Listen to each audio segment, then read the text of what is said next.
Welcome back, everybody, to another episode of the MX Endurance Podcast, where we look at everything that's been happening in the world of endurance sports. My name is Tim Ford, and this week I am joined by fifth place at the Ironman World Championships in Kona earlier this year, the host of the Triathlon Mockery Podcast, and soon to race Ironman Arizona, Joe Skipper. Joe, how you going, mate? I'm good, thanks, Tim. Thanks for having us on the show. It's going to be great to talk to you a bit about 70.3 Worlds and the races that have happened, and have a bit more of a deep dive into the races. I know you messaged me last night and you're like, oh, if you want to come and actually talk about the race, I'd love to, because I don't get to do that so much on my podcast. And I was like, mate, 100%, because again, peek behind the curtain, we were in Kona together.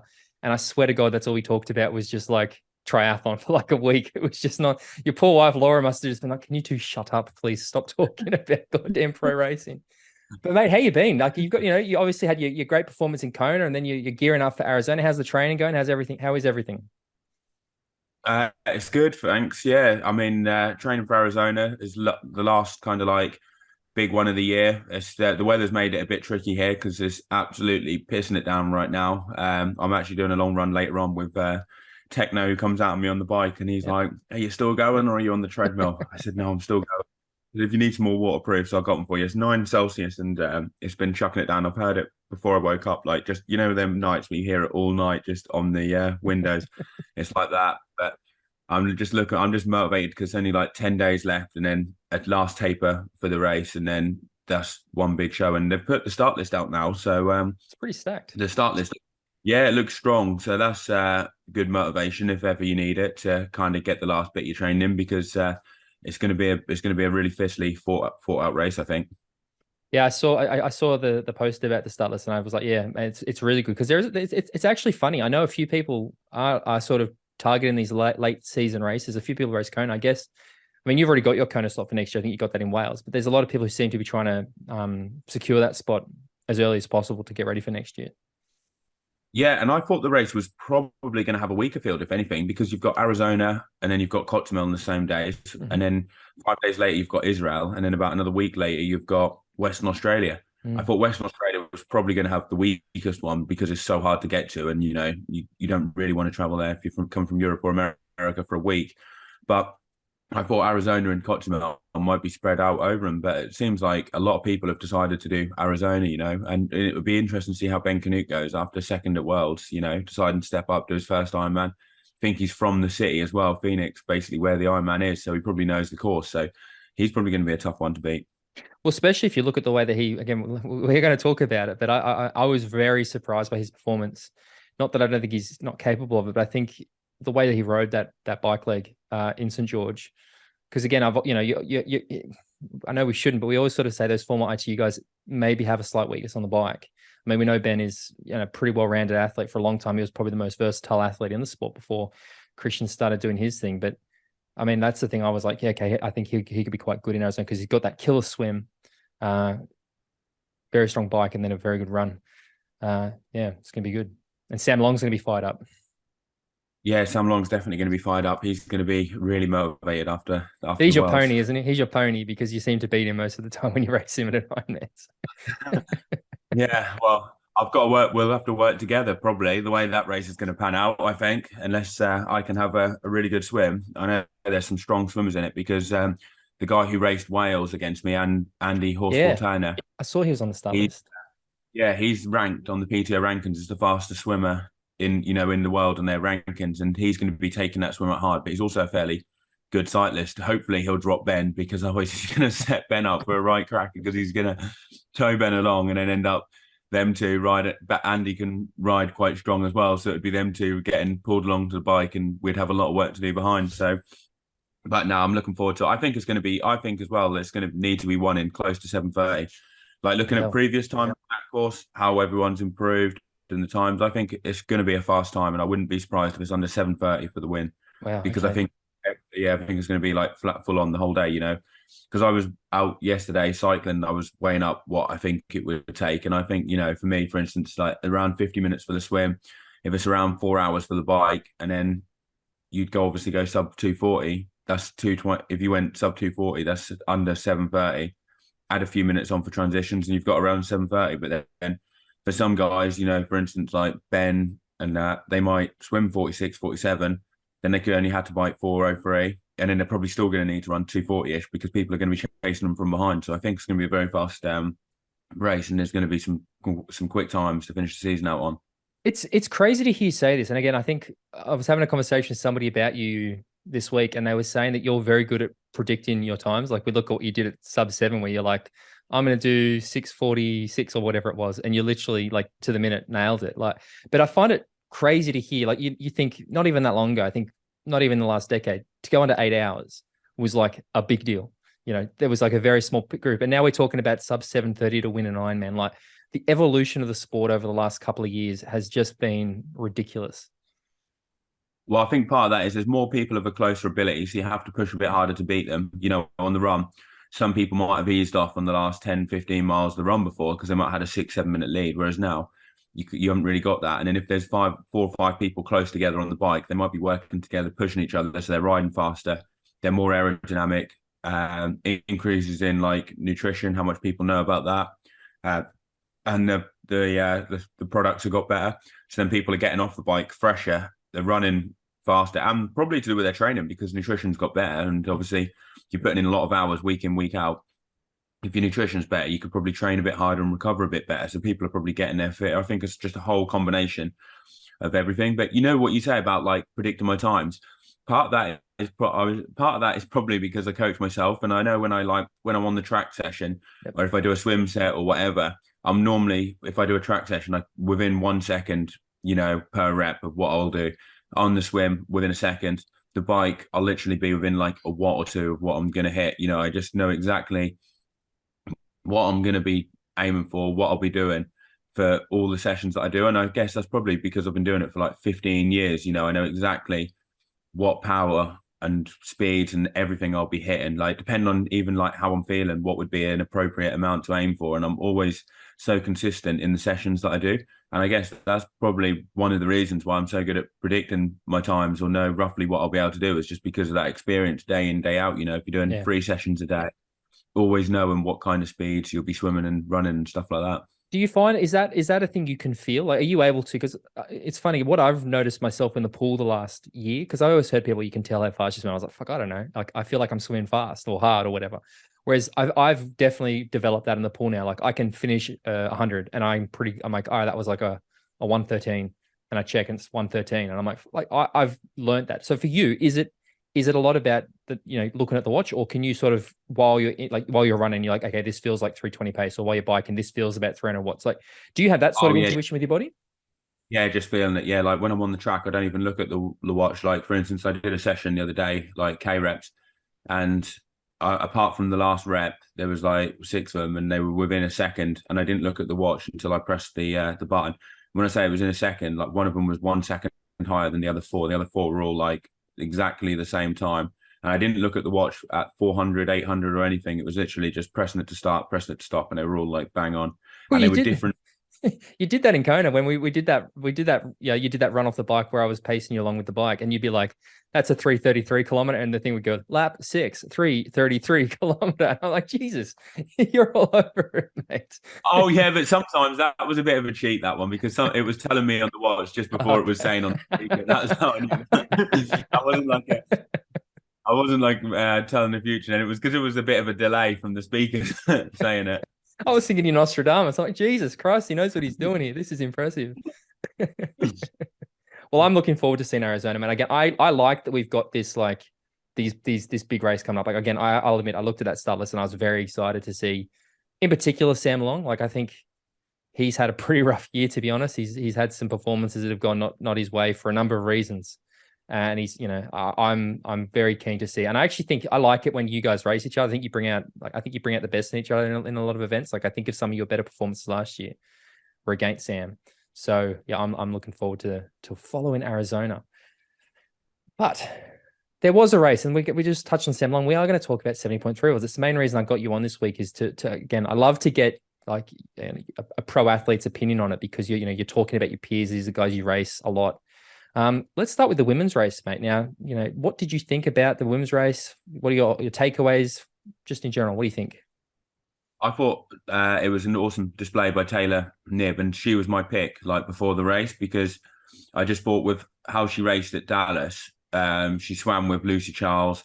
So I thought she might swim with Lucy Charles. She might be a little bit behind, but I thought she's going to be within 15 seconds or so getting out of the water of Lucy. But then her ride in Dallas was so good because she put so much time into them. And the key things for me that made me think that she was going to be super dominant was that was a completely flat course. The speeds were a lot higher. So to get a decent amount of time is a lot harder because everyone's riding so much quicker. You know, if you're riding 43 Ks an hour, for instance, to go to 45 is a lot more power than going from 38 to 40. Because of the relationship with speed and power. So I thought, well, St. George, hillier course, bit longer. She's probably going to put even more time into them because she's like quite slim as well. She's quite a light rider. You know, I thought she's going to be good on the hills. So then on the run in Dallas, she struggled in the heat. Whereas I knew looking at the weather, St. George wasn't going to be hot, so that wasn't going to be an issue for her. It was going to be the only way she'd struggle is if she overbiked and her legs were totally shot. And I thought, well, she has 4 or 5 minutes on starting the run. Surely no one's going to take that out of her. You know, she runs a 220, 221. They'd have to run 115, 116. And that's assuming that they've managed to keep her within 5 minutes. You know, like some of these girls like Emma Pallant or Tamara Jewett that could run that quick, they would have to ride bloody strong to be within 5 minutes because they're going to lose some time on the swim. So I couldn't really see anyone beating her unless she had a mechanical or, you know, a actual issue with herself. And then I thought there was going to be a good battle. They're actually saying that the only way potentially would have been if Lucy Charles, Flora Duffy, Paula Findlay had been able to ride really strong, work together, keep the gap at around 2 to 3 minutes. And then potentially I kind of thought Flora was a bit of an unknown. When you see her in IT, she absolutely kills it on the run. But then because I'd seen her in a couple of other races this year and she'd struggled a bit on the run, that made me think she might not be able to do it. But had she been coming into this race as her first 70.3, you know, and not done any of the PTO races, I'd have been thinking, wow, like if she's 2 or 3 minutes behind, she's going to be absolutely deadly. But that sometimes when you have 3 people like that working together, it can actually be a bit of a negative because if you're the worst runner out the 3, how much work do you really want to put in? Because there's no benefit you necessarily towing the other 2 girls if you know they're going to outrun you anyway once you get off the bike. So you could get one person being a bit more of a passenger in them situations. Whereas if it's just you by yourself, you're going to fully commit, aren't you? Because you're not towing anyone along. You know, it's like every bit of work you put in is totally for the benefit of yourself. I couldn't. I think if you took Taylor Knibb out of the event, I think we would have had an absolute cracker race. Like I think it would have been edge of your seat racing, but Taylor Knibb was so fucking dominant. Like that bike ride was like peak Daniela Ryf. Like Daniela Ryf in her absolute bike prime. In fact, probably better. Oh, she put 7 minutes into them or something on the bike, mate. Like I couldn't actually believe it. And I think I was listening to her interview with Bob Babbitt after the race, and they were talking about that section before you went into Snow Canyon where they go out for that stretch along the road, they come back and take the left up to Snow Canyon. And she was saying that basically as she took the turn up to Snow Canyon, that's when she saw the group behind her. That's how far ahead of them she was. And I think for me, the reason I was a bit like not sure about Taylor was just because she's had that sort of injury cloud over her head a little bit. And again, the Dallas performance, you're right, it was definitely the heat, but I didn't know quite where her run was at after having so long out with the injury. I think it's fascinating for me that you look at the times compared to last year. Last year, I think, was a tougher course. And her times compared to Lucy are comparable. I think she was only slightly faster than Lucy on the bike and not as fast as Lucy on the run, which was on a harder course. And I think that's the other thing. I thought if Lucy had somehow managed to get back to that same level she was at last year, Lucy would be good. But then again, Kona 3 weeks previous, we didn't know what that was going to do. Probably a lot slower though this time because of cold. how cold it was as well. Like that was really cool. Plus, like a lot of people were having to make the decision to put on a top, weren't they?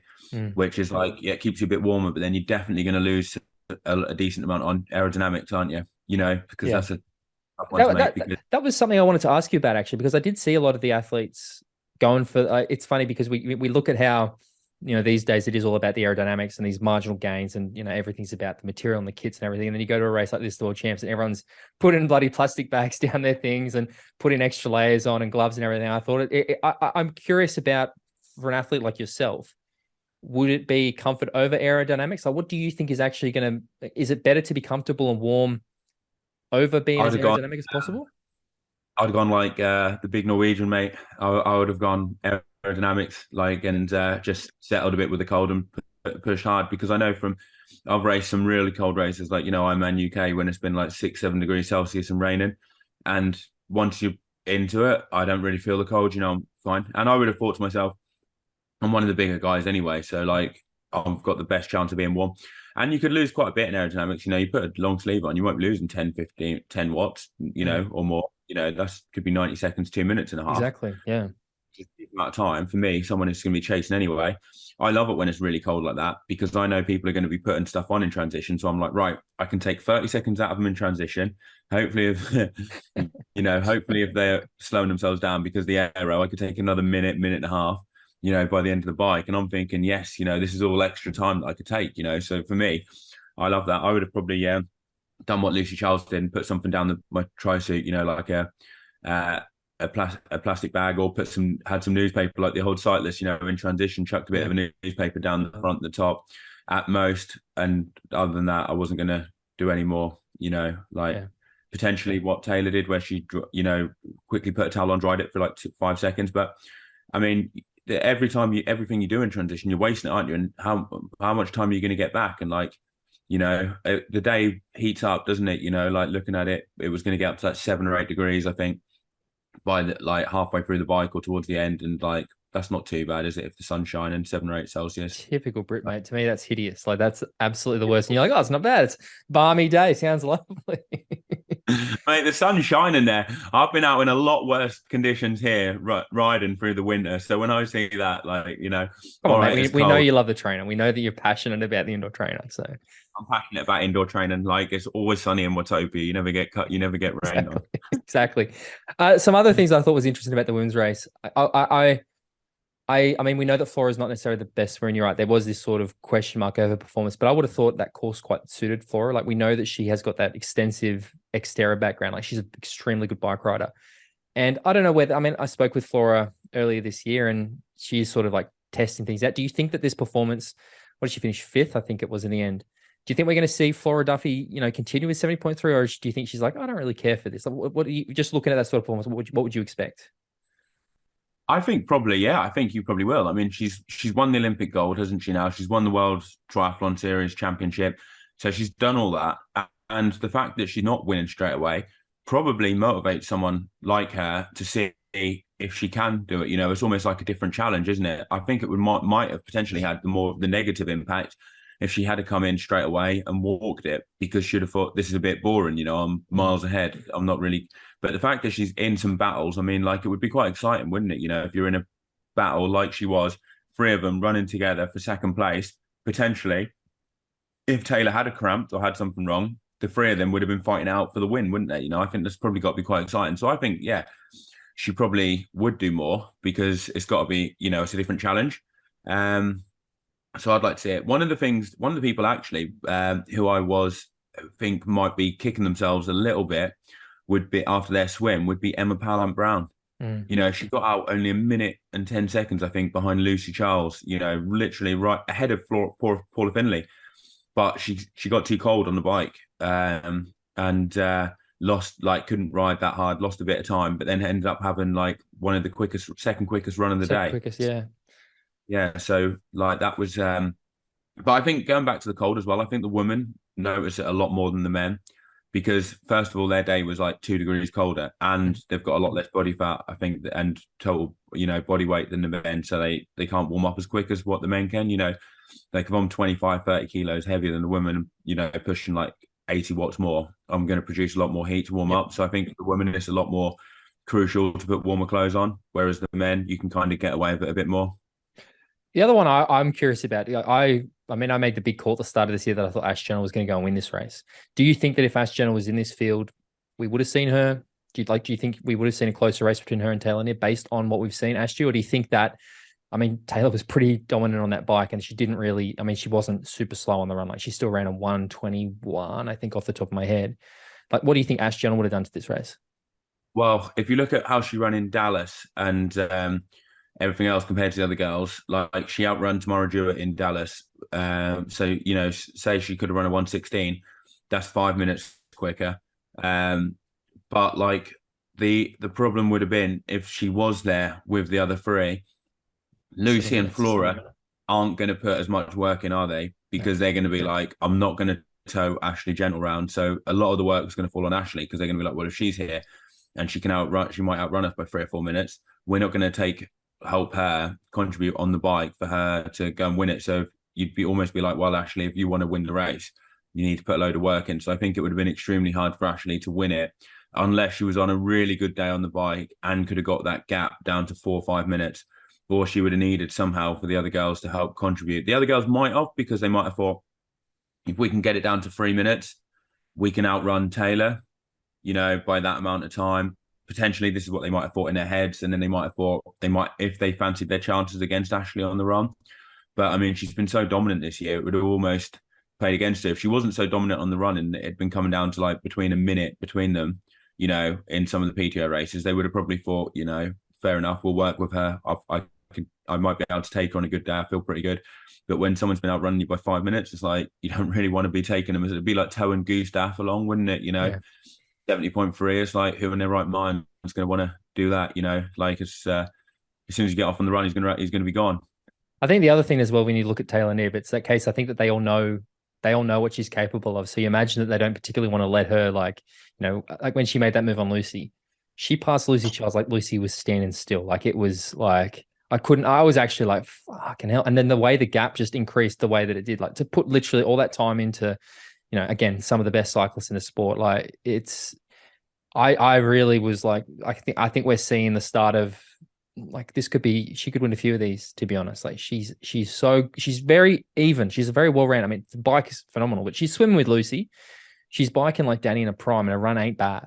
Like that's the problem, because she's getting out the swim so far at the front. A lot of the girls haven't got a chance to even go with her. Do you know what I mean? Like, for instance, Paula Findlay never got the opportunity to even try and go with her because she was a minute behind out the swim. Yep. So that's the problem with her. She's so good in the water and on the bike that she's literally could be out the front and then literally hit the gas straight away. And the girls can't even try and stay with her for any, because if the girls could have tried to stay with her for the first 25, 30 miles, they can kind of limit their losses a bit, can't they? Exactly. You could like... But that's the problem. But I think it shows that the girls are going to have to up their game on the bike, because she's shown like what the level is, what you need to be doing now on the bike, and you can't get off the bike 7 minutes down, in these big races. But not in a 70.3. I think on your show that when you had Chris on, you were saying about like the guys' times have come down loads, haven't they? We're getting down to 7:30, 7:40s, all the time. But the women's times, they haven't really beaten I know Chrissy's. This is that Chrissy's time. So it shows that that big improvement is got to be happening. And I think like Lucy must have brought the level up for the girls on the swim. She might not be swimming as quick as what she has done in the past, but she's still going to be bloody quick. But you're seeing girls that are able to swim with her now. Like there was a group of 3 getting out, and then even the next group back was only about 20 seconds behind. Yeah, it was close. Because she was 90 seconds ahead last year, I think, wasn't she? She had a gap of 90 seconds out of the water. Yeah. And even in Kona, it was only 20 something seconds to like the group with Fenella in, whereas in the past in Kona, it would have been 2-3 minutes, So the other girls have all proved on their swim, but they need to on the bike now as well, because you can't be having someone who can put 7 minutes into you, in a 70.3. I mean, you add that up over to a full distance, that'd be the equivalent of probably someone putting 16, 17 minutes, because it's normally more than double, isn't it? Because the people behind fade a bit more, so which would be crazy. Yeah. I mean, that's a lot of extra power, isn't it? Either what you've got to be putting out in like saved in CDA or total power. I mean, that's 40 watts basically. Difference. Well, again, it's worth noting. Like talking about CDA, she was on a TT bike. Like last year she did all of her races. The Collins Cup, she did the 70.3 watts, and she did that. Was it the Boulder race that I think Emma Pallant Brown beat her there. But always on a road bike. And this year she's on a road bike. Not only is she on a TT bike, but she looks dialed in, mate. Like she looks like, this isn't Katie Zafiras at the Collins Cup last year. This is like a well-dialed, aerodynamic machine. And it's what we're seeing, I think, is that she's good on that. She's basically got like 30 to 40 watts on the other girls if she's getting 7 minutes on a 70.3, really. Yeah. So they've got to put up their game either in saving and drag or in power by 40 watts, if they want to be riding the same as her. So realistically, they need to be getting 20, 25 watts more. And if you can't do that in position, then you've got to do it in power equipment somehow. But that's what they need to be able to keep her in check, really. And then if she's outswam you, and she's riding that, then you've really got a lot of work to do, you know.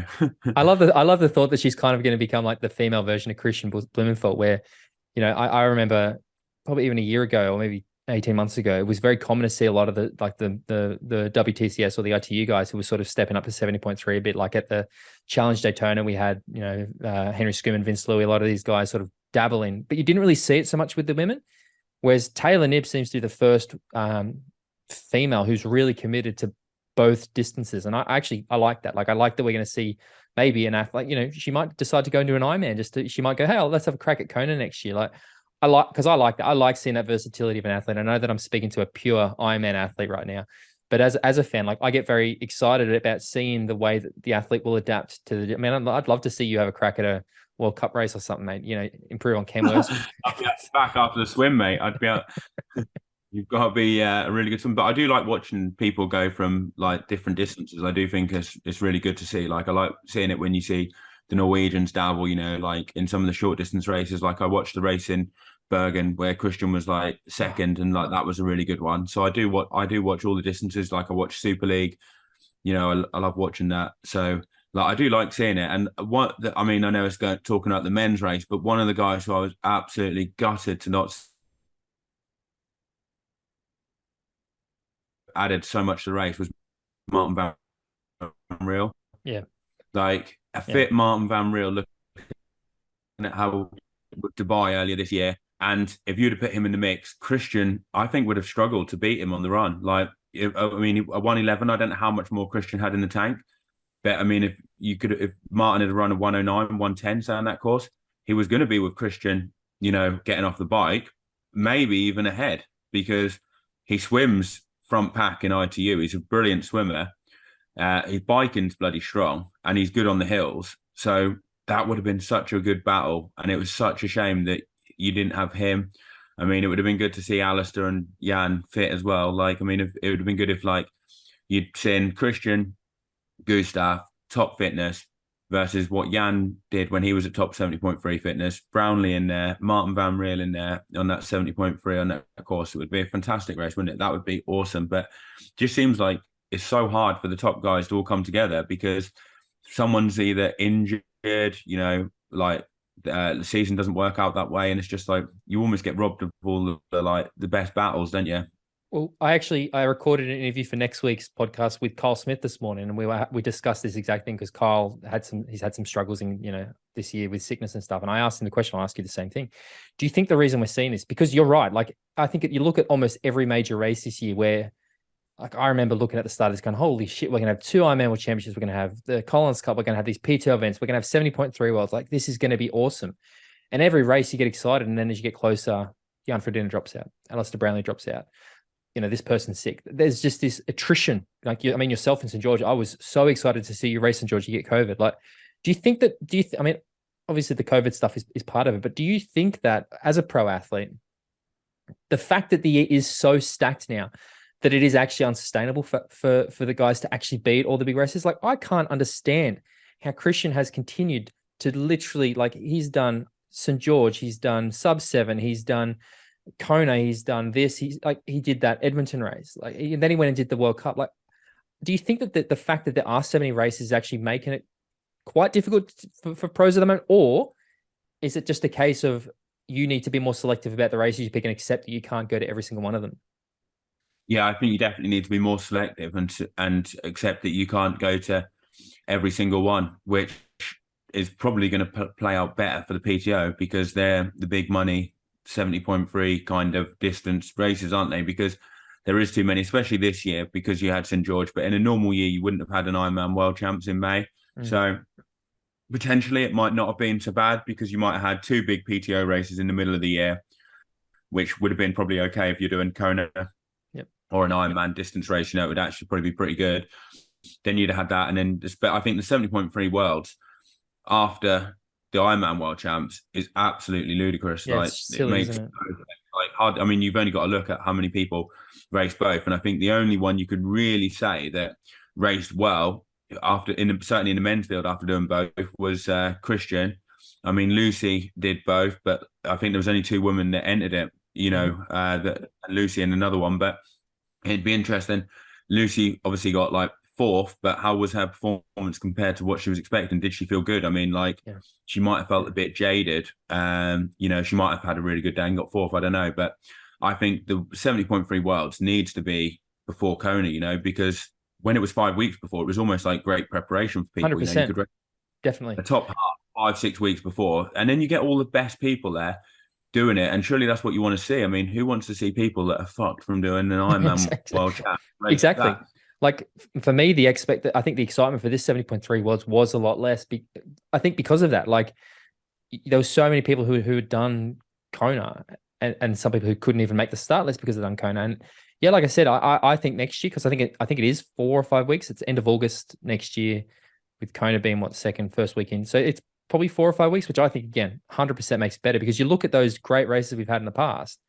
I mean, 2018, 2019, those races were like, these great Ironman athletes going there, having a great performance, and going on and delivering Kona, or getting injured like Jan did in 2018.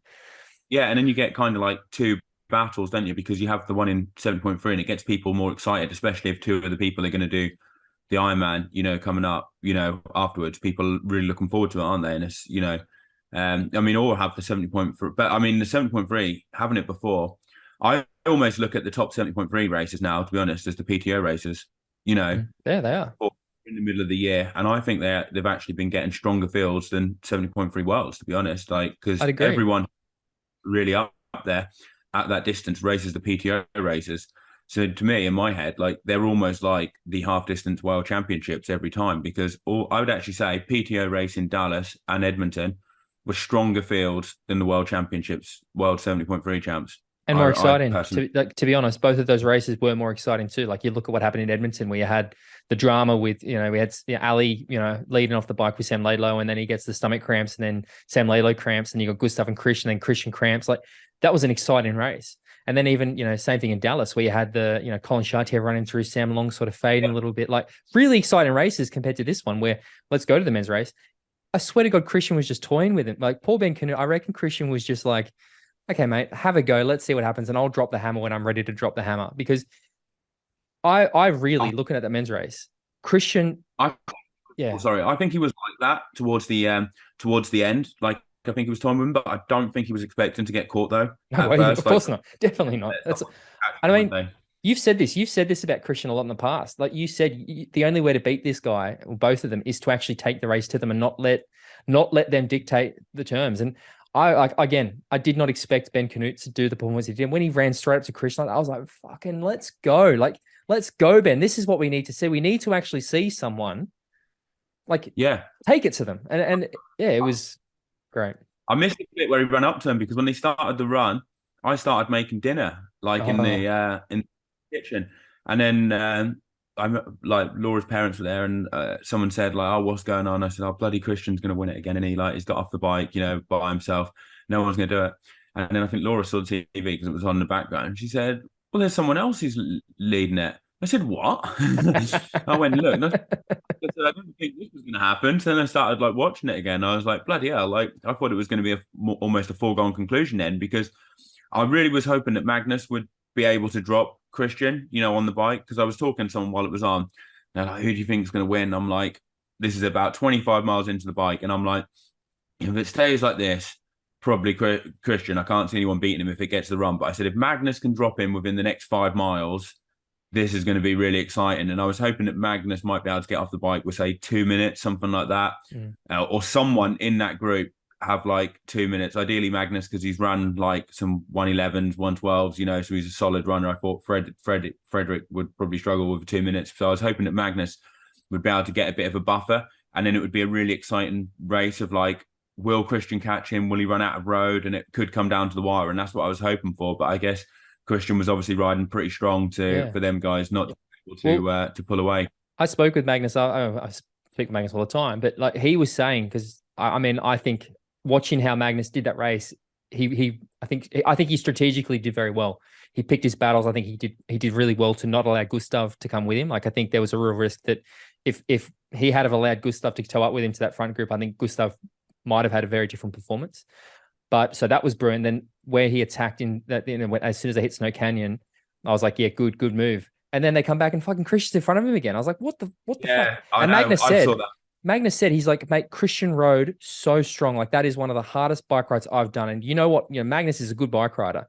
Like, I think that's what impresses me so much about Kristian's performance is that it wasn't just do my thing and then attack. He rode well, didn't he? He took the race to him. That was the frustrating thing, wasn't it? It would have been good if he was. It would have been good if he was hanging on. But I think the thing what probably cost Magnus a bit was not having his hat on when he got his bike. His helmet, yeah, that was. Because then he ended up with Gustav and then had to put in a massive surge, like you say, to make sure that Gustav didn't come with him, which could have potentially affected it. Because if he'd have been on the back of that group, imagine if he'd have been on the back of that group, not had to put that big surge in, but then put that big surge in at the same point of the race, potentially dropped Kristian, I looked around for some other people to see who's helping. Oh, where's Gustav? Should I wait for him? We can work together.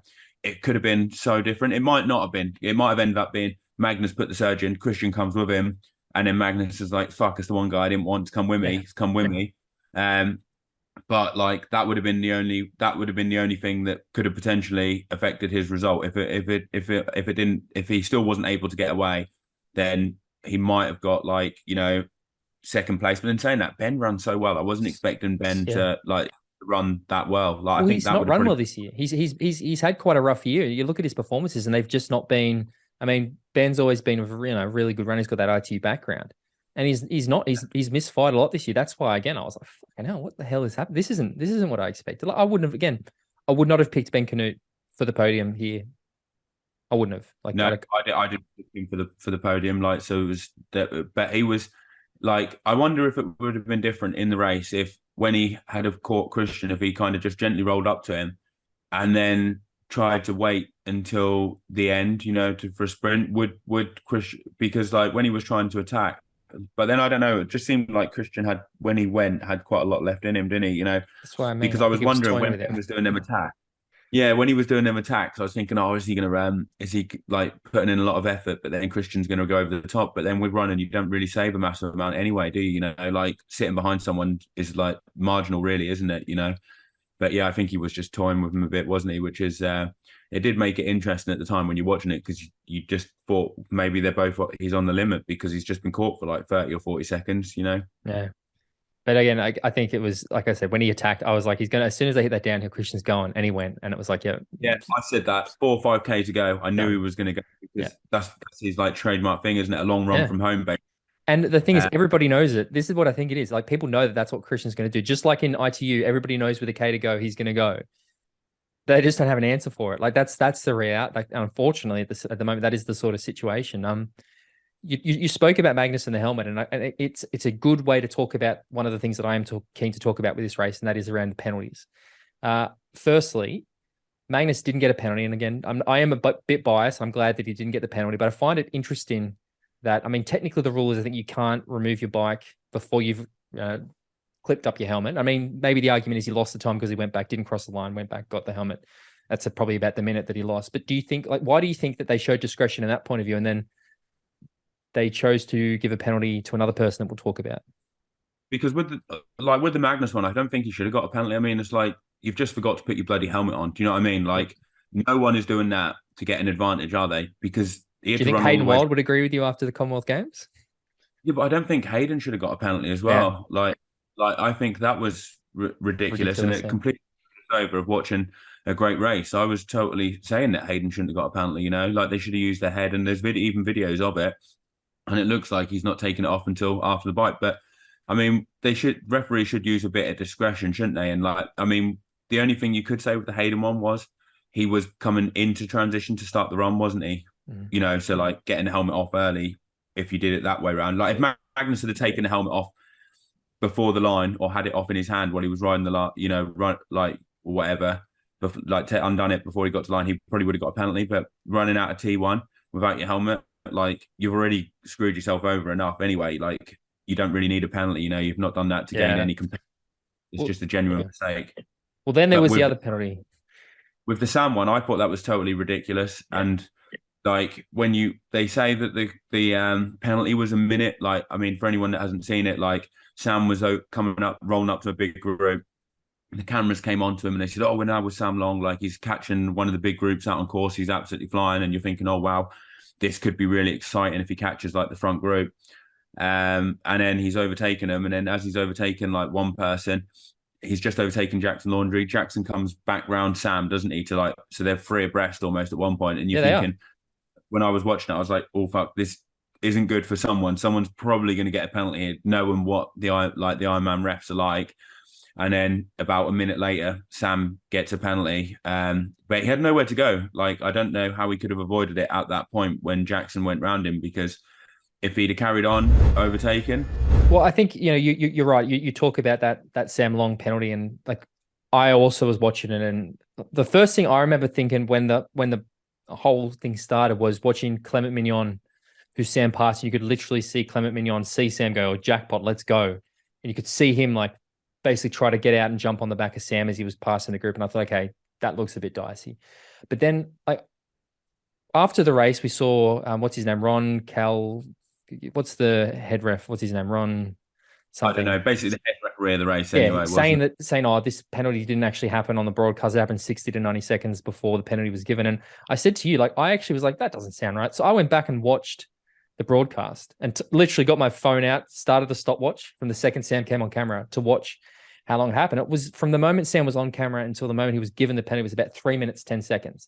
So the incident is definitely the Jackson Laundry incident. So I saw GTN was saying, "Oh, it's actually not about that. It's something else." It wasn't. It was about the Jackson Laundry thing. Fucking Jackson Laundry, like, entrapped Sam Long. Like, I genuinely, and like I said to you, I went through the rules to try to understand, is there something specific about double overtaking? What's meant to do? And I genuinely don't know what Sam Long could have done in that situation to avoid the penalty. Because what's clearly happened is Jackson's also done the same. He's jumped out going, "I'm going to go with Sam here." Sam's slowed down a little bit because he's just overtaken 15 people, but he's still moving. And Jackson's probably gone into it. Sam. Oh, did you? Sam okay. said he said he was doing 420 watts on the climb at that point when he came past. He said he was still riding hard. He said he was riding 420 watts and it was going uphill. He said he was riding fucking hard. Like, he didn't really come off. So it wasn't like he'd suddenly gone down to exactly. It's not like it's not like he's slow, but I reckon obviously that Marshall was right there. And Jackson's gone, "Oh shit, I have to go now or I'm going to get a drafting penalty." And I think that's what it was. Definitely. Yeah, I think Jackson must have rolled accidentally into the 12-meter zone and thought, "Fuck!" Like he knew the marshal was there. The marshal was obviously watching Sam, and he must have thought, "Shit, I've got to go. If I don't overtake the whole line, I'm going to get a penalty." So then he had to go himself probably, and then he ended up overtaking Sam. But what the referee should have done was use their head. I think, like you say, what Ironman have said about it being a different one is total bullshit, and they're just trying to cover themselves by 100%. Saying different moment, which isn't actually on TV, conveniently enough. So if it was true, no one can say they saw it. From the moment he passed the group, he's on camera. Like, I don't buy that for a second. It is definitely the Jackson Laundry incident. My argument is, if it's not on camera, then how can we give someone a penalty? If it's a penalty, surely there should be a right to appeal, because, for instance, one person could completely have it out on an athlete.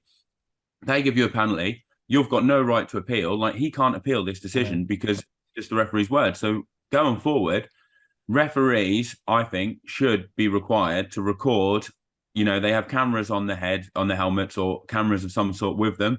And if the infraction, isn't recorded on camera, then there is no penalty after the race. And then after the race, if you appeal it, you sit down. There's a special board, 3 or 4 people, and you get a representative of yourself to view the board, view the actual incident. And if it's deemed not a penalty, maybe the time what was given to you gets taken off, so then after the race, right, I've got a 5-minute penalty, but I know this is going to be going to the board afterwards, and you still carry on. Yeah. Or penalties aren't actually given at the time, and then at the end of the race, the board looks at it, and then or during the race, says whether or not that person's got a penalty. Because surely you need to have proof of it. You can't just not have any proof of an incident. There's so much about this. I have a lot of thoughts about this, because I think when I spoke about the Kona race with Chris, he made something that I'd never thought of, and he's like, these are subjective calls.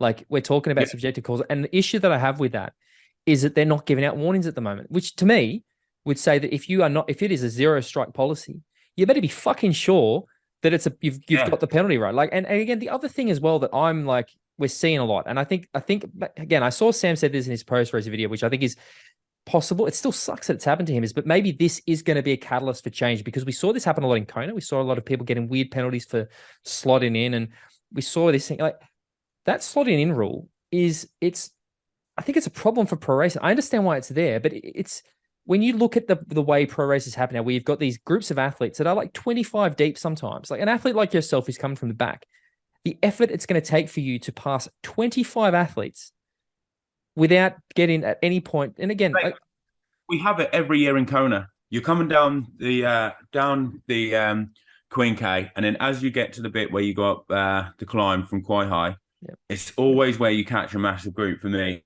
Every single time I've done it. And it is absolute fucking carnage on there, because you catch a group of like you say, 20, 25 people. If this year I was like third person in line, so there was like Cam, then there was Leon, then there was me. Actually, Leon just stopped just before, so I think there was Cam, and then there was one other guy, and then there was me. And then two of them might go, I'm going to overtake. At that point, when they're deciding to overtake, everyone's at 12 meters, so they know, right, I'm having to go right to the front. But then they're hoping that by the time they're rolling up the group, someone might be getting dropped at that point, that they can move into then what is a bigger group. But if they don't, they've got to do it. Then I'm following them along. Yeah.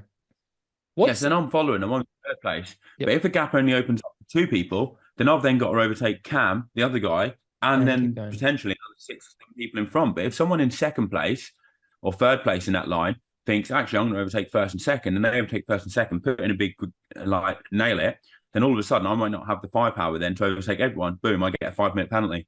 And it's like, what am I supposed to do? Sit at the back of like 30th position while the race is going ahead? It's totally ridiculous. And I think part of the reason it's ridiculous is because now the standard on site is triathletes are generally a lot more well-rounded, aren't they? Yep. You know, like the difference between like, especially when you're at the top, like at World Championships, you know, we're all riding a lot closer. And because it's a 12-meter draft zone, the gain that you get in 5th, 6th place or whatever is huge. So it levels it up even more. So now people are all able to stay in the lines a lot more. Plus, everyone's a lot more up to date with aero gains, whereas like 15 years ago, 20 years ago, it was almost just by luck if you've got an aero position, because you just set your bike up what felt comfortable. And if you happen to be in an aero position, then you were lucky, because people didn't really know much about it. So there was a lot more disparity between a good time. Like, for instance, you look at Kona and like, you know, people were winning it and they're riding 15, 20 minutes slower. I mean, it just impossible, would not happen now. You know, 5 minutes is the difference between a good ride and a bad ride. So you're getting these bigger pace lines, and then now having to overtake everyone in the pace line doesn't really work, because if someone in the pace line puts a bit of a dig in, you can almost be caught out not being able to overtake them, and you get a 5-minute penalty, and that's like your race over, isn't it? You know, I think it needs a complete overhaul, to be honest. Can I ask, because this is one of the things I'm not sure about, and again, I assume you have a better idea of this. If that gap does open, so say you are passing the group and it does splinter, so suddenly there's a bit of a gap. What is the gap between the two athletes? Like, how big does that gap have to be for you to be able to slot in? Like, does it have to be 13 meters if they're literally 1 meter back? Just 13 meters, yeah. Okay. And then technically the person behind who I've just overtaken has to let that gap go bigger, but then that's going to be a real dicey thing, because then it's going to be the referee technically should be giving the person behind time to let that gap go bigger. Yep. But it's going to look pretty dodgy, because you've just gone into a gap that's 13 meters, which then you say is just by luck. Does the referee think that that's 13 meters, or does the referee think, oh, I'm not sure, I think that guy was at 12 meters and he pushed into a thing, penalty for you? But then it could potentially be a penalty for the person behind, because then it looks pretty dodgy. If the referee's just looked at you and he sees someone 1 meter behind, he's going to be thinking, what the fuck is that guy doing? You know, penalty. Yeah. He's just done that. Happened in the women's race, you know, with India Lee. She was riding 12 meters. Yeah. Holly Lawrence didn't have the gas to overtake the whole group, went in front of her. India Lee gets the penalty. You know, she was riding the race of her life. So, and like I said, I think if there's not even going to be warnings, then, and I've said this a lot lately, but if they're not going to give warnings, okay, that's their prerogative. I disagree with that, but okay, then it can't just be a 5-minute penalty straight up. Maybe it's a stop-start penalty, then it's a minute penalty, then it's, I don't know, but especially in a 70.3, like 5 minutes, it's game over.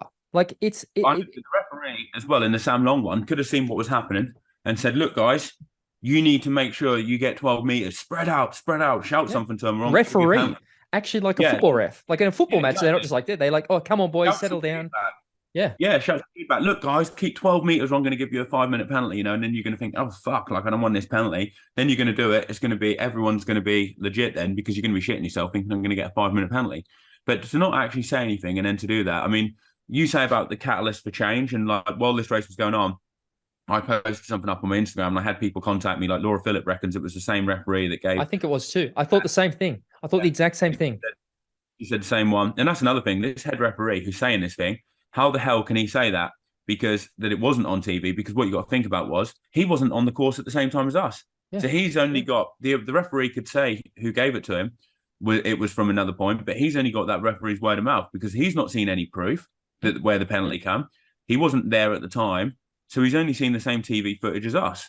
So how can this head referee, who's supposedly saying where the penalty occurred, actually be 100% certain because he wasn't even there? It just sounded so much like one of those. Oh no, guys, it happened. It happened before. Like when I heard it, I was like, absolute bullshit. And the fact that I've seen so many people being like, oh yeah, like fucking hell, I can't believe people actually buy that. It was clearly the Jackson Laundry. That was clearly the situation. And anybody says they knew they were getting a lot of bad feedback and want change. One of the things they need to change as well, ideally, would be a 20-meter draft zone because then you wouldn't get such big packs. And a lot of these issues would go the slotting in, the catch, the big pace lines, because at 20 meters, people don't really gain that much. And even if they're 20, if they go to 18 or 17, it's not really going to make that much difference. Whereas at 12 meters, because of that aero benefit, that's what keeps the packs together a lot. I mean, that's one of the main things. I think the simplest answer before we even if it's not, it's just look at intent. Like that's the other thing that I just don't understand that isn't taken into consideration more. Like Sam Long was not trying to get an advantage in that situation. Like in no way was Sam trying to get an advantage when that happened. Like same with Magnus. Like I just don't understand why they're not like, again, if you're going into that draft zone or you're doing like literally just one, that's clearly cheating. Like you're trying to get an advantage. Whereas if you're passing everybody, you look up and somebody's suddenly ahead of you and like, what the fuck do I do here? How am I going to do this? Penalty. That's ridiculous. Like I think that there has to be more than just like, it's not black and white. Yeah, and the thing is, the referee should have used their head and thought, this guy's just rode a minute and a half into the group. He's not sitting in at 6 meters, for like the last 20 minutes. If you've rode a minute and a half in, they know that he was literally riding through the race like a train, trying to get to the front. Yeah. He's not trying to sit in behind people and get a penalty. It was just like the context that was totally wrong. And, he put all his eggs in that basket for the 70.3 worlds. And then, I mean, the sad thing is, it's caused all this uproar because it happened to be caught on camera. But if this wasn't caught on camera, none of us would be talking like this. And people would be having a go at Sam. People would be going, oh, Sam Long's carrying on again. How many people have been screwed over? Loads of people must have been screwed over in other races for similar things that it hasn't actually been caught up. And you think, like, there's so much money up for grabs, sponsor deals, I mean, potentially he lost out on a World 7.3 podium, which would have been the game changer for his season. That would have been decent for his season, and he's not got that to show. And like, it's just a shame, really, isn't it? That they have that much power that they can ruin people's seasons, and stuff. And there's a lot of money up for grabs as well. I mean, you look at the PTO bonuses, like the bonus money. If he'd got a podium there, that would have probably took him up the rankings. He'd have been in a really not even that, mate. The fact that you got to add 5 minutes to his time because those ranking points are based on time. He's not going to get points to improve his position. But I think the rankings are out now. Haven't that's exactly the issue. Is that there are real world consequences for these decisions that are subjective decisions that are arbitrary, with no course for recourse. And that's what's problematic about this. Like if this was any other sport. If there's any other sport now, we have video refs, we have, the goal line assist in soccer, like we have third umpires in cricket. Technology is constantly being introduced because they acknowledge that it's impossible to get it perfect all the time. Yet this sport is just like, no. Nothing. And refs need to be held accountable because of the decision, because of 100%. The impact of their decisions, that they need to have someone that can video it and say whether or not it was a legit decision, because they can have such big knock on. Be careful, Joe. They'll have another motorbike out following each marshal to have a camera on the marshal, so then you'll have even more motorbikes on course, mate. Be careful what you wish for. They need a motorbike to patrol the motorbikes. It'll be I dread to think how many motorbikes there's going to be now. We've spoken a lot about the penalty. Let's go back to the race a little bit, because I think some other interesting things. It was very hard to watch Gustav step off the course. He was clearly having a rough day of it. But again, I think that men's race was again, for me to see Magnus get third, I thought was exciting. I thought Kanute, man, ran like the absolute clappers, and it was actually getting quite stressful towards the end of that run, watching him, just eating time out of Magnus. I was like, shit, this is actually getting, pretty exciting. But I think Kristian, watching the interview with Rob Babbitt before the race, I think Kristian was pretty fired up after Kona. I mean, I said to you, I spoke with Kristian after the race in Kona, and he was a bit pissed off. Like, you could tell he wasn't happy about how things went. And I feel like, I mean, he said in every interview, he's not stopped thinking about that race since. So I think he went to St. George to sort of prove a point, and he did. Yeah, no, it was a really good performance from him, and I wondered how it would go. I thought it could go either way, like how Gustav's went. I think Gustav just looked a bit like empty, didn't he? Like he's probably had to dig deep in Kona, and he just didn't have much left in the tank, did he, on race day? One of the key things, though, in the race, that could have potentially impacted the race was Aaron Royal. Did you see when he went 180 round the boy instead of 90, and then it kind of brought both groups together, didn't it? That was a massive, I think, would have had a big impact on the race, because there was a huge group that got out in after the swim then, whereas it would have been a lot more split up, wouldn't it? So I don't know how much would have been. Again, I think it was Sam Long was saying this, that he was saying that they were basically swimming blind. It was so dark and so difficult to see what was going on that they were just like, not even like hoping. And did you see, I saw somebody send this to me. There's footage of the start of the swim, and obviously a bunch of the guys have gone the wrong side of the buoy, and one guy has literally swum straight into a canoe. Have you seen this? So I heard about it, but I haven't seen it. It's mental, mate. Like it's almost as bad as the false start at the Olympics last year, where the guys dived in and the boat was right in front of them. This boat is literally, like, I swear to God, there's probably 3 or 4 different athletes who literally, one guy almost goes over the boat, and then the other 3 like, whoa, hang on, stop. So again, just another weird oddity at this race. With Ironman is like, what I don't understand is, like, there was snow a week, 10 days out from the race. So why would they have not spoken to like the local council, local people, and said, we want to start this race 2 hours later. It's going to be freezing cold in the morning. It's dark. Why would they not? Or why would they not in the first place have like looked to start the race at 10 a.m.? Yeah, 10 o'clock in if they started at 10, it's like 14 degrees then, getting up to like 22, 23 by the time they're on the run. Really nice conditions. Why would they not have started it at 10 a.m.? Had the last age group was off at say 11:30, everyone's still going to be done by like, the cutoff's going to be like 6, 7 p.m. Why would they not do that? I don't understand why you'd start it at the crack of dawn where it's dark so people can barely see. But what difference would it have made for money though? I reckon that the road closures would have just been more expensive. That's why they always start them so early, is because they want to be done. Pay for the road closures. That's part of the deal. And the race in the town is that the town, they say to the town, we want the road closures, and they do the closures because they want the race, because of the economic benefit the race brings to them. So George loves it too. Like when I was there in May, I was blown away by how supportive the town was of the event. Like they love it there. So that's actually a really good point. They should have just made it a bit later. I don't understand why you'd need to start, why you'd want it, because who would find it enjoyable starting a 70.3 at 7 o'clock or whatever it was in the morning when it's freezing cold and it's not even daylight? Like it blows my mind, like why you'd want to do that. It's half the reason I want to qualify for 70.3 Worlds next year, is because I think it's like a 1 o'clock in the afternoon start. I'm like, that's more like it, because so one thing I really hate about triathlon is the like early morning race starts, because it's like I don't like the super early. I hate early morning starts. I hate it so. I don't train in the morning ever. I'm like a middle of the day or afternoon trainer, because I need about 6 coffees before I'm going.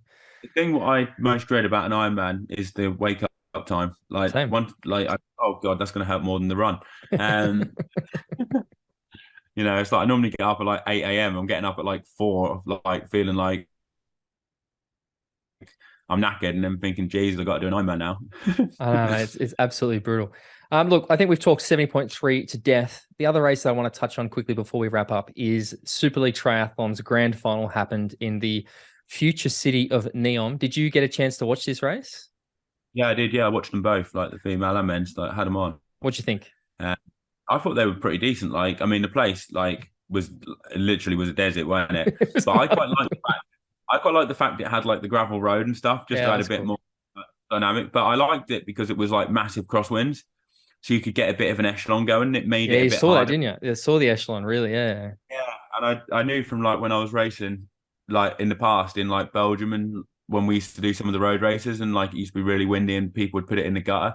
So I remembered like how hard it could be like that. So I quite liked watching it, and when you could see like someone putting putting the effort in on the front and then riding in the gutter and making everyone ride behind, you could see the cracks appear, and it made it. I really liked that part of it, but it was a bit of a random place for the race, though, wasn't it? You know, like nothing there, no supporters, but the actual race in itself, I actually thought was pretty good. To be fair, like I did too. I think the women's race in particular, I thought was very exciting because you had that, Sophie Caldwell basically just throwing down and GTB sort of caught her right towards the end of it. But like, yeah, I actually found the racing great. I mean, I love Hayden, but I was also pretty happy not to see Hayden win another bloody race. And I think if you look at the year that Matt Houser's had in Super League, where he's been a bunch of crashes, he got that bullshit penalty in London, to see him actually walk away with a win and finish second in the series, I think was, the best of a bunch of bad situations.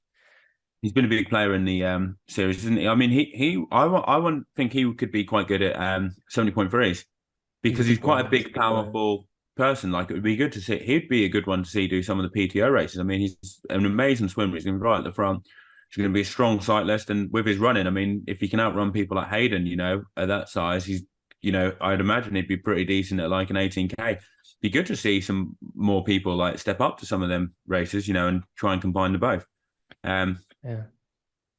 But with the Super League, I'd like to see it if they did it somewhere where you have a bit of a climb each lap on the course, but like not like a 50-meter climb like they had in like one of them, like a proper climb that's like 800 meters, a K long, something like that, technical descent, and then like a lap, or even if it was just one lap, because it was like, say, a 4K one, but something where people could line the climb, and you get an awesome atmosphere, when they're climbing, and have something like that, Europe, like somewhere in like, France. I mean, even it would be good to have one in France, like over a mountain or something. That Toulouse race, I think that course, well, again, it wasn't huge, but I still thought that was the best looking course we saw Super League race on this year because it did have a bit of technicality to it. We saw that sort of chicane down. The place that I've seen have a race this year that I think would be good for, I think Super League would be great there, but I'd also love to see the PTO go and do a race there, was Bergen, mate.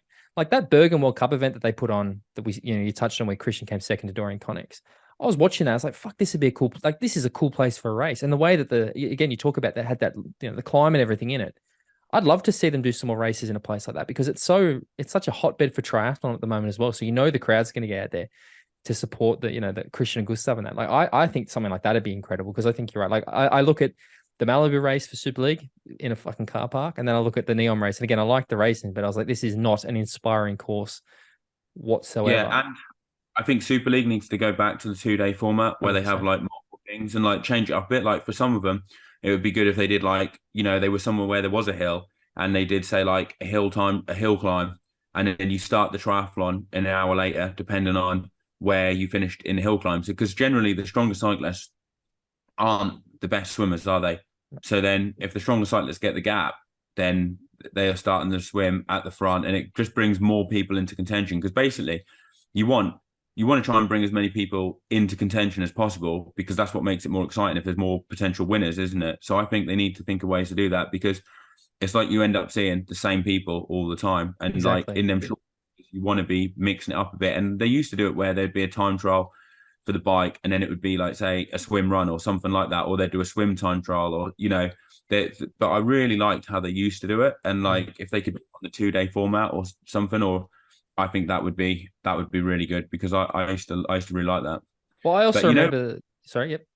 Sorry, I was going to say, you said about the PTO race, like if they did it, I think a good place for that were two good places. One would be in like the Alps or something like that in France, like doing a really cool climb over a mountain. Another one would be if they did it in, say, like northern, like where Belgium is, something like that. Like the Tour of Flanders climbs. Yep. They had a course that went over like, say, 2 of the climbs in a lap, 3 laps for the bike, and then the run went over a lap, like one of the climbs, and you did it, say, like 3 times. So like all the supporters could be on the top of like these climbs, and it'd be going mental. Like because I've done Challenge Gerardsbergen, and that goes over like the Muur.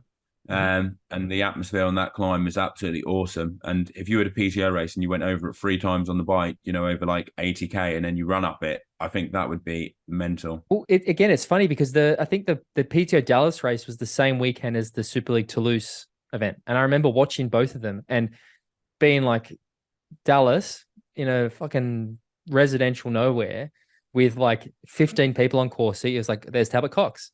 There's Talbot Cox again. There's Talbot Cox. Like you could literally recognize the spectators. And then you go to the Toulouse race and it was fucking packed, mate. Like even, and again, I think as a spectator thing, like that adds such an element, not just I'm assuming for the pro athletes, but like watching the event, it makes it more exciting seeing this deep crowd, like absolutely frothing over it. The PTO, if their aim is to get more TV, because their business model basically is to get big sponsors come on board, isn't it? Pay a lot of money, and that's how they're going to make the money. So why do they not just pick like really fucking iconic places? I mean, like to pick the races, like, you put it in the French Alps or something like that, and you end up biking up Alpe d'Huez and then doing a run at the top. It's going to be really fucking cool, isn't it? People are going to watch that. It's going to be mega. Why don't they just pick like some really cool destinations, put the race on there, and then that would make it way better for TV, and then they're hopefully going to get more sponsors. I've said this a bunch. I think I said this to you in Kona. I don't understand. There is Alpe d'Huez Triathlon. There are these iconic races that exist already. I think I would like to see them actually go, you know what, we're not going to put the races on ourselves. We'll broadcast the race. We'll offer the prize money. We'll bring our athletes here. You do what you do. You're an event company. You put on the race. We're a broadcast company. Let us broadcast the race.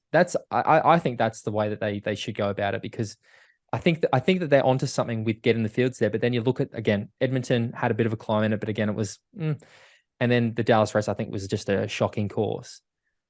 It's the thing that all the athletes say about Edmonton, it was a crap place to train, and they thought the road surface was terrible. Like, and I mean, it had a bit of a climb, but what was it, like 90 seconds to go up? It was like a bridge, basically, wasn't it? Effectively. Like, yeah. So again, I think of like the races like that first Super League race in Hamilton Island. Remember that humongous climb with a 90-degree turn right at the bottom of the climb, and you saw that Irish athlete.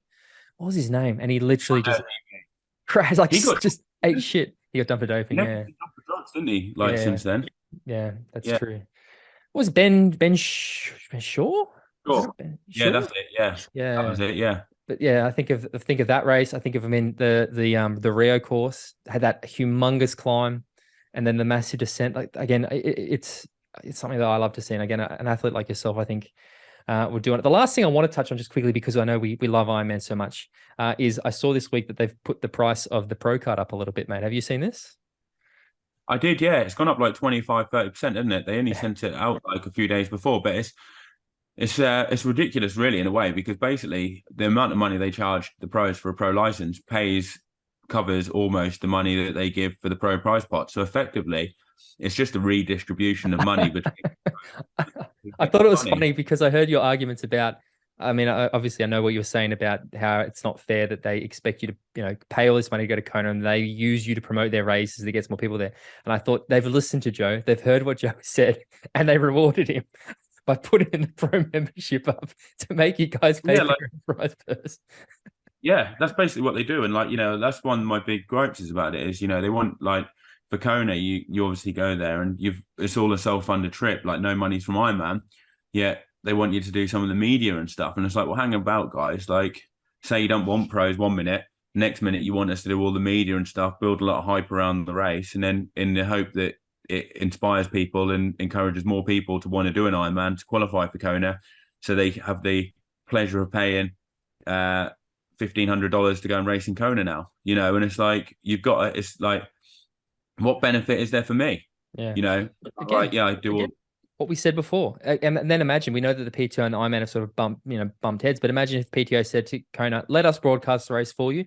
Not only that, we'll up the prize money and we'll take care of the pros. Like we will help to bring the pros to this race. But I'd like to see the PTO just do their own race instead of coming on board with Ironman, because it's like, why should Ironman gain from the PTO using their initiative and doing that? If Ironman, I'd like to see Ironman actually do more for the pros, but if they don't want to, I'd almost like to see the pros go and pick the PTO race and just leave the Ironman races and be like, actually, you know what, I'm going to stick to the PTO races, and then we'd see what Ironman do If they don't need the pros, that's fine. Do it without the pros. And if their business model works, that's great. Good decision by them. But if they suffer because they don't have the exposure and people think, actually, you know what, I'm going to do the PTO races. That's where all the pros go. Like, I think they look more cooler, you know, and I want to be part of that. Then it would be good to see how Ironman respond. And then surely they're going to have to try and entice the pros into their races. So how are they going to do that? They're going to have to up the prize purses, aren't they? And, you know, appearance fees and everything like that. So I would actually like to see a bit of competition. I'd like to see PTO do a world championship long distance race, like you say, on the day of Kona or within a week of Kona, you know, and do it with triple the prize money on a really cool course, you know, and then we'll see what happens and how Ironman respond. I mean, what would happen to Kona if, say, 90% of the top pros pick the PTO race? Where does Kona go from there then? Again, I think you look at the way that the fields are now they've got, you know, so many more slots. So they've not only got you know, double the fields now, they've upped the price of entry for age groupers. I think already people were talking last year that it's the first time you actually go into these roll downs and people are going, does anybody want to go to Kona? Which, you know, is very common for 70.3, where like, I do wonder if this is that like point of hubris where maybe things are going to start to, because again, things sort of work in ebbs and flows, and they've gone through a period where they've like, we don't need anybody. We're good at this. We don't need any help. Maybe they're starting to see their own hubris a little bit and things will swing around the other way. It'd be interesting to see. And that's why it angers me that they expect the pros to do the media and stuff for free when they up the entry fee by 25-30% and then double the thing. You know, they went from 2,500 people paying like $600, then it was 1,000 this year. Now it's gone up to 1,250, 1,300. But I think after all the fees for an age grouper is $1,500. But say Ironman get $1,300, got 5,000 people there, you know, it's a lot of money. Yeah. They're $1 billion company, mate. Like, they're $1 billion company that operates with volunteers. Like, I still find that odd to me. Like, that's something about that doesn't necessarily make sense to me. They volunteers on the motorbikes as well. And that's why all these problems happen, because they're not trained people. You know, they're the same with the marshals. They might have done one age group race and then apply the same rules to like an age group race, you know, a normal USAT age group race, you know, like for instance, my local triathlon, Bungie Triathlon, they got a marshal. Oh, he's marshaled that before. We'll get him in. You can marshal Kona. It's like, you know, and he's applying the same rules that he would apply to like, you know, Joe Bloggs, who's doing their first triathlon, to someone who's racing a world championship. You know, it's just crazy, absolutely crazy. Well, I love that we managed to bring it all the way back to this. Joe Skipper, it has been a pleasure. If people want to find out more about you, where do they follow? Where do they find you? All that stuff. Give us some plugs, mate. I've got a podcast as well, Triathlon Mockery. You can follow me on Instagram as well, Not Another Average Joe. And then occasionally on YouTube, I upload some videos, but hasn't been as active as normal. But Instagram and Triathlon Mockery are probably the best places you can find me on. We're going to get you to 100,000 Instagram followers, Joe. You watch this bump up, you know, being on this podcast, mate. You're going to be up to 100,000 overnight. But Joe, a pleasure as always, mate. Always great to have a chat. Thank you very much. And guys, definitely check out Joe's podcast. It is a great time. Joe Skipper, thank you very much. Yes, thanks, mate.